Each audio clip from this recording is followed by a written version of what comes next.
Episodio 124 de Mística Ciudad de Dios. Capítulo 26. De las maravillas que en Heliópolis de Egipto obraron el infante Jesús y su Madre Santísima y San José. Cuando Isaías dijo que entraría el Señor en Egipto sobre una ligera nube, para las maravillas que en aquel reino quería obrar, en llamar nube a su Madre Santísima, o como otros dicen, a la humanidad que de ella tomó, no hay duda que con esta metáfora quiso significar que por medio de esta nube divina había de fertilizar y fecundar aquella tierra estéril de los corazones de sus habitadores, para que de allí en adelante produjese nuevos frutos de santidad y conocimiento de Dios, como sucedió después que entró en ella esta nube celestial. Pero luego se dilató la fe del verdadero Dios en Egipto, se destruyó la idolatría, se abrió camino para la vida eterna, que hasta entonces le había tenido cerrado el demonio. Tanto que apenas había en aquella provincia quien conociera la divinidad verdadera cuando llegó a ella el Verbo humanado. Y aunque algunos habían alcanzado esta noticia con la comunicación de los hebreos que había en aquella tierra, pero en este conocimiento mezclaban grandes errores, supersticiones y culto del demonio, como en otro tiempo lo hicieron los babilonios que vinieron a vivir a Samaria. Pero después que alumbró el sol de justicia a Egipto y la fertilizó la nube aliviada de toda culpa, María Santísima, quedó fecunda de santidad y gracia, que dio copioso fruto por muchos siglos, como se vio en los santos que después produjo, y en los ermitaños, en tanto número que hicieron destilar aquellos montes, y labrar dulcísima miel de santidad y perfección cristiana. Para disponer el Señor este beneficio que prevenía a los egipcios, tomó asiento en la ciudad de Heliópolis, como queda dicho. Y entrando en ella, como era tan poblada y llena de ídolos, templos, altares del demonio, y todos se hundieron con grande estruendo y pavor de los vecinos. Fue grande el movimiento y turbación que padeció toda la ciudad con esta novedad impensada. Andaban todos como atónitos y fuera de sí, y juntándose la curiosidad de ver a los forasteros recién llegados, fueron muchos hombres y mujeres a hablar a nuestra gran reina y al glorioso San José. La Divina Madre, que sabía el misterio y voluntad del Altísimo, respondió a todos, hablándoles muy al corazón, prudente, sabia y dulcemente, dejándolos admirados de su agrado incomparable, ilustrados con la altísima doctrina que le decía, y con el desengaño que les daba de los errores en que estaban, y con curar de camino a algunos enfermos de los que iban a ella, los remediaba y consolaba de todas maneras. Se fueron divulgando de suerte estos milagros, que en breve tiempo vino tan gran concurso de gente a buscar a la forastera divina, que obligó a la prudentísima señora a pedir a su Hijo Santísimo le ordenase lo que era su voluntad, hiciese con aquella gente. El niño Dios la respondió que a todos los informase de la verdad y conocimiento de la divinidad, y los enseñase su culto y cómo habían de salir del pecado. Este oficio de predicadora y maestra de los egipcios ejercitó nuestra celestial princesa, como instrumento de su Hijo Santísimo, que daba virtud a sus palabras. Y fue tanto el fruto que se hizo en aquellas almas, que fueran menester muchos libros si se hubieran de referir las maravillas que sucedieron y las almas que se convirtieron a la verdad en los 7 años que estuvieron en aquella provincia. Porque toda quedó santificada y llena de bendiciones de dulzura. Siempre que la Divina Señora oía y respondía a los que venían a ella, tomaba en sus brazos al infante Jesús, como al que era autor de aquella gracia y de todas las que recibían los pecadores. Hablaba a todos como a cada uno según su capacidad había menester para percibir y entender la doctrina de la vida eterna. Les dio conocimiento y luz, no sólo de la divinidad, y que Dios era un solo e imposible haber muchos dioses. También les enseñó todos los artículos y verdades que tocaban a la divinidad y a la creación del mundo, y luego les declaró cómo el mismo Dios lo había de redimir y reparar, y les enseñó todos los mandamientos que tocan al decálogo, que son de la misma ley natural, y el modo con que debían dar culto a Dios y adorarle y esperar la redención del género humano. Les dio a entender cómo había demonios, enemigos del verdadero Dios y de los hombres, y los desengañó de los errores que tenían en esto con sus ídolos y con las respuestas fabulosas que les daban, y los feísimos pecados a que los inducían y provocaban por ir a consultarlos. Y cómo después, ocultamente, los tentaban con sugestiones y movimientos desordenados. Y aunque la Señora del Cielo era tan pura y libre de todo lo imperfecto, con todo eso, por la gloria del Altísimo y remedio de aquellas almas, no se dignaba de disuadirlas de los pecados impuros y torpísimos en que estaba todo Egipto anegado.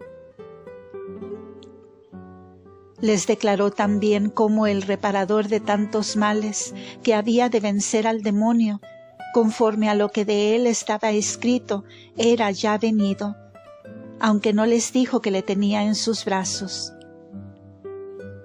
Y porque mejor se admitiese toda esta doctrina y se aficionasen a la verdad, la confirmaba con grandes milagros, curando todo género de enfermedades y endemoniados que de diversas partes venían.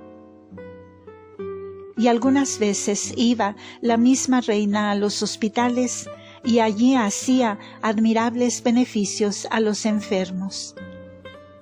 Y en todas partes consolaba a los tristes, aliviaba a los afligidos, remediaba a los necesitados, y a todos los reducía con suave amor, los amonestaba con severidad apacible, y los obligaba con ser su bienhechora.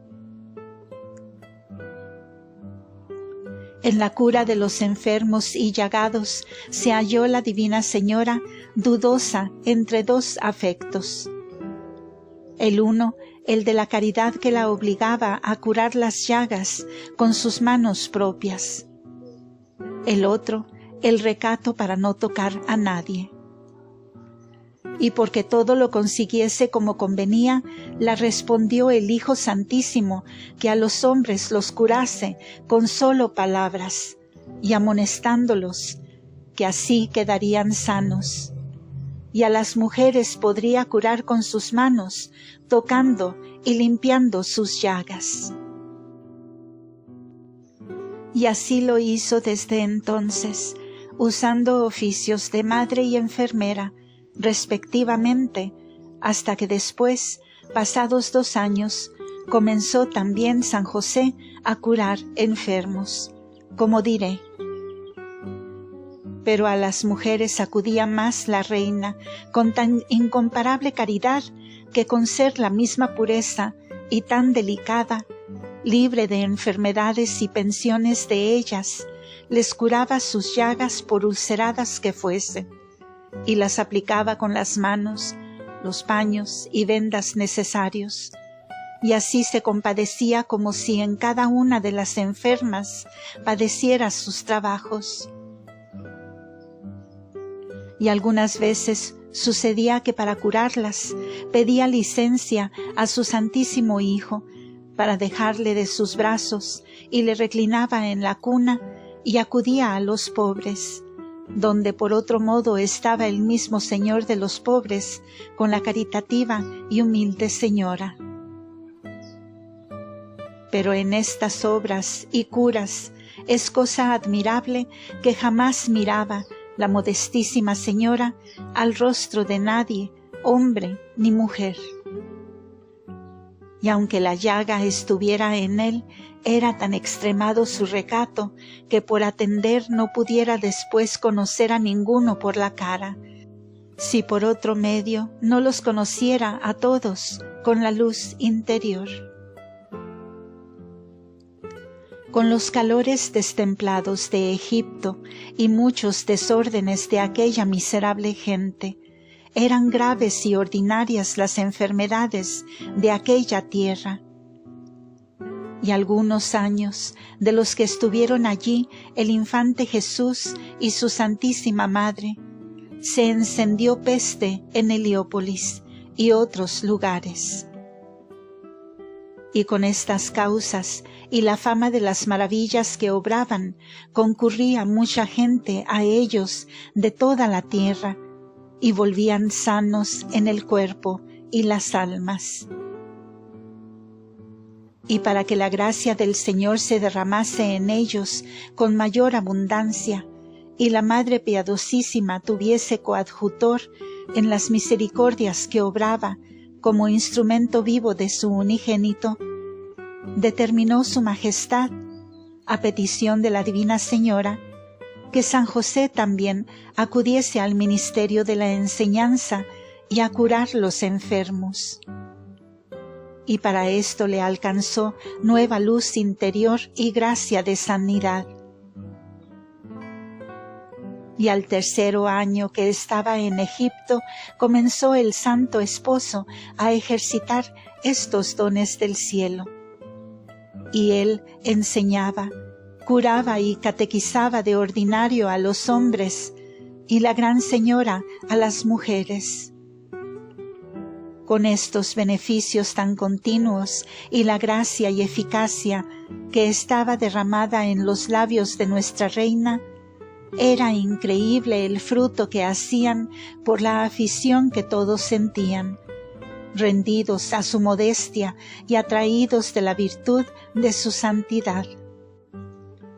Le ofrecían muchos dones y haciendas para que se sirviese de ellas, pero jamás admitió cosa alguna para sí ni la reservó, porque siempre se alimentaron del trabajo de sus manos y de San José. Y cuando tal vez recibía alguna dádiva de quien su Alteza conocía que era justo y conveniente, todo lo distribuía en los pobres y necesitados. Y sólo para este fin consentía con la piedad y consuelo de algunos devotos, y aun a estos muchas veces les daba en retorno alguna cosa de las labores que hacía. De estas maravillosas obras se puede colegir cuáles y cuántas serían las que hicieron en Egipto por espacio de 7 años que estuvieron en Heliópolis, porque todas en particular es imposible reducirlas a número y relación. Doctrina que me dio la Reina del Cielo, María Santísima. Hija mía, admiración te ha hecho el conocer las obras de misericordia que yo ejercitaba en Egipto, acudiendo a curar los pobres y enfermos de tantas enfermedades, para darles salud en el cuerpo y en las almas. Pero entenderás cuánto se compadecía esto con mi recato y afecto a retirarme. Si atiendes al inmenso amor con que mi Hijo Santísimo quiso ir luego, en naciendo, a remediar aquel reino y estrenar en sus moradores el fuego de la caridad que ardía en su pecho para la salud de los mortales. Esta caridad me comunicó a mí y me hizo instrumento de la suya y de su poder, sin el cual no me atreviera por mí misma a tantas obras, porque siempre me inclinaba a no hablar ni comunicar a nadie, pero la voluntad de mi Hijo y Señor era mi gobierno en todo. Y de ti, amiga, quiero yo que a imitación mía trabajes en el bien y salud y salvación de tus prójimos, procurando seguirme en esto con la perfección y condiciones que yo obraba. No has de buscar tú las ocasiones, mas el Señor te las enviará, salvo cuando por alguna grande razón fuere necesario que tú te ofrezcas a ella. Pero en todas trabaja, advierte y alumbra a los que pudieres con la luz que tienes, no como quien toma oficio de maestra, sino como quien consuela y se compadece de los trabajos de sus hermanos, y quiere aprender la paciencia en ellos, usando de mucha humildad y de tensión prudente, junto con el uso de la caridad. A tus súbditas amonesta, corrige y gobierna, encaminándolas a la mayor virtud y agrado del Señor. Porque después de obrarlo tú con perfección, el mayor será para su Alteza, que animes y enseñes a los demás según tus fuerzas y gracia que has recibido. Y por los que no puedes hablar, pide y clama por su remedio incesantemente, y con esto extenderás la caridad a todos. Y porque no puedes servir a los enfermos de fuera, recompénsalo en las de tu casa, acudiendo a su servicio, regalo y limpieza por ti misma. Y en esto no te imagines superiora por el oficio de prelada, pues por él eres madre y lo has de mostrar en el cuidado y amor de todas. Y en lo demás siempre has de ser menor en tu estimación. Y porque el mundo ordinariamente ocupa a los más pobres y despreciados en servir a los enfermos, porque como ignorante no conoce la alteza de este ministerio, por esto yo te doy a ti, como a pobre y la más inferior, el oficio de enfermera, para que imitándome le ejecutes. Capítulo 27. Determina Herodes la muerte de los inocentes. Conócelo, María Santísima, y esconden a San Juan Bautista de la muerte. Dejemos ahora en Egipto al infante Jesús con su Madre Santísima y San José, santificando aquel reino con su presencia y beneficios que no mereció Judea. Y volvamos a saber en qué paró la diabólica astucia e hipocresía de Herodes. Aguardó el inicuo rey la vuelta de los santos reyes magos y la relación que le harían de haber hallado y adorado al nuevo rey de los judíos recién nacido, para quitarle inhumanamente la vida. Hallóse burlado, sabiendo que los santos reyes magos habían estado en Belén con María y José santísimos, y que tomando otro camino estarían ya fuera de los confines de Palestina, que de todo esto fue informado, con otras cosas de las que en el templo habían sucedido, porque engañándose con su misma astucia, aguardó algunos días, hasta que ya le pareció que los reyes orientales tardaban, y el cuidado de su ambición le obligó a preguntar por ellos.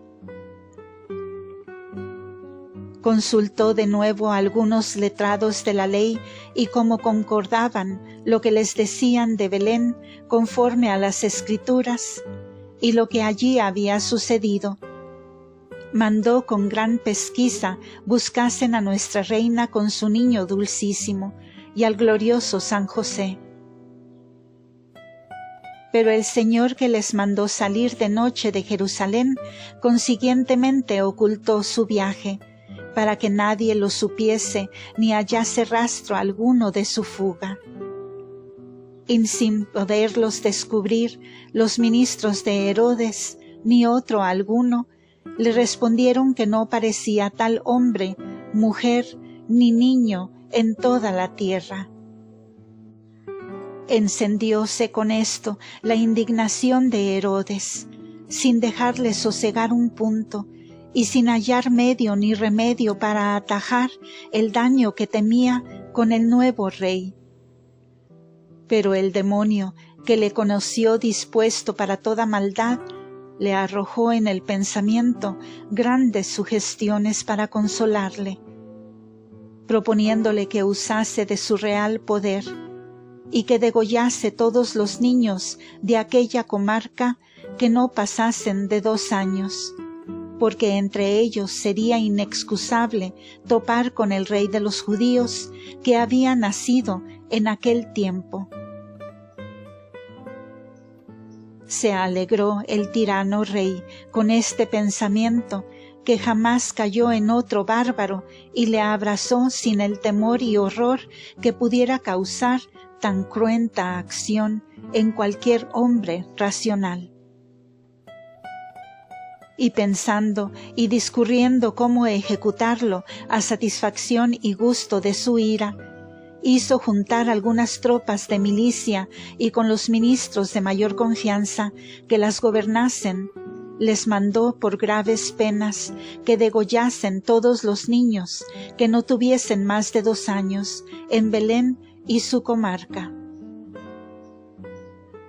Y como lo mandó Herodes, se fue ejecutando, y llenándose toda la tierra de confusión, de llantos y de lágrimas, de los padres, madres y deudos de los inocentes condenados a muerte, sin que nadie lo pudiese resistir ni remediar. Salió este impío mandato de Herodes a los 6 meses del nacimiento de nuestro Redentor. Y cuando se comenzó a ejecutar, sucedió que nuestra gran reina estaba un día con su Hijo Santísimo en los brazos, y mirando a su alma y operaciones, conoció en ella, como en un claro espejo, todo lo que pasaba en Belén, más claramente que si estuviera presente a los clamores de los niños y de sus padres. Vio también la Divina Señora cómo su Hijo Santísimo pedía al Padre Eterno por los padres y madres de los inocentes, y que a los difuntos los ofrecía como primicias de su muerte, y que por ser sacrificados a cuenta del mismo Redentor, pedía se les diese uso de razón para que voluntariamente ofreciesen sus vidas y admitiesen la muerte en gloria del mismo Señor, y les pagase con premios y coronas de mártires lo que padecían. Y todo lo concedió el Padre Eterno, y lo conoció nuestra Reina en su Hijo unigénito, y le acompañó e imitó en el ofrecimiento y peticiones que hacía. Y a los padres y madres de los niños mártires acompañó también en el dolor y compasión por la muerte de sus hijos, y ella fue la verdadera y primera Raquel, que lloró a los hijos de Belén y suyos. Y ninguna otra madre supo llorarlos como ella, porque ninguna supo ser madre como lo era nuestra reina y señora. No tenía entonces noticia de lo que Santa Isabel había hecho para reservar a su hijo San Juan Bautista, conforme al aviso que la misma reina le había dado por el ángel cuando salieron de Jerusalén para Egipto, como arriba se dijo en el capítulo 22. Y aunque no dudaba se cumplirían en él todos los misterios que de su oficio de precursor había conocido por la divina luz. Con todo eso, no sabía el cuidado y trabajo en que la crueldad de Herodes había puesto a la santa matrona Isabel y a su hijo, ni por qué medios se habrían defendido de ella. No se atrevió la dulcísima madre a preguntar a su Hijo Santísimo este suceso, por la reverencia y prudencia con que le trataba en estas revelaciones, y con humildad y paciencia se aniquilaba y encogía.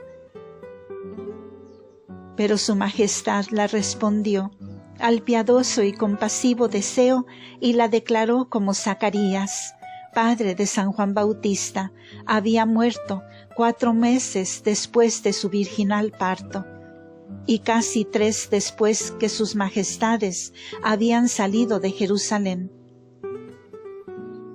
y que Santa Isabel, ya viuda, no tenía otra compañía más que la de su hijo y niño, San Juan Bautista, y con él pasaba su soledad y desamparo, retirada en lugar apartado, porque con el aviso que tuvo del ángel y viendo después la crueldad que comenzaba a ejecutar Herodes, se había resuelto a huir al desierto con su niño y habitar entre las fieras por apartarse de la persecución de Herodes.